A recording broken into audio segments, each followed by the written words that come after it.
नमस्कार, मैं हूं doctor Sarika Gupta, senior consultant and unit head gynaecologic oncology, Rajiv Gandhi cancer institute and research centre, Rohini, Delhi. आज हम जेनाइटल वॉर्ट्स पे बात करेंगे। जेनाइटल वॉर्ट्स क्या होते हैं? वॉर्ट्स का मतलब मस्से होता है, और ये मस्से अगर आपके जेनाइटल एरिया में डेवलप हो रहे हैं तो उसको जेनाइटल वॉर्ट्स कहा जाता है। ये छोटे छोटे लम्प्स होते हैं जो कि जेनाइटल एरिया में हो जाते हैं, और ये काफ़ी बड़े भी हो सकते हैं। इसका मेन कारण जिसकी वजह से होते हैं, ये ह्यूमन पैपिलोमा वायरस का इन्फेक्शन है।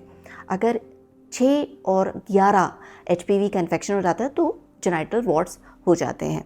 इसमें जो लक्षण यही है कि वो बॉडी ग्रोथ हो जाती है, उसके ऊपर इचिंग रहती है, इरिटेशन होती है, और अगर वो किसी तरह से उसमें इरिटेशन ज़्यादा हो जाए तो अल्सरेशन होने की वजह से उसमें से डिस्चार्ज भी आ सकता है। तो ये इसमें कैंसर होने का जो रिस्क होता है वो कम होता है। अब इसका ट्रीटमेंट क्या है? ट्रीटमेंट इसका, अगर आपके अंदर वजाना के अंदर के हिस्से में हुए हैं, जो कि गायनेकोलॉजिस्ट को देख के बताती हैं कि अंदर हैं या सिर्फ बाहर बाहर हैं, तो अगर अंदर हुए हैं तो इसमें कोई क्रीम लगाने के लिए दी जाती है, या फिर सर्जिकल ट्रीटमेंट भी हो सकता है। और अगर बाहर हैं तो इसके अंदर भी ज़्यादातर केसेस में सर्जिकली रिमूव किया जा सकता है, या फिर क्रायोथेरेपी से रिमूव किया जा सकता है, लेज़र से रिमूव किया जा सकता है। कभी कभी लोकली एप्लीकेशन के लिए दवाइयाँ भी दी जाती हैं, और इस तरीके से इसको हटा दिया जाता है, वॉर्ट्स को वहाँ से हटा दिया जाता है।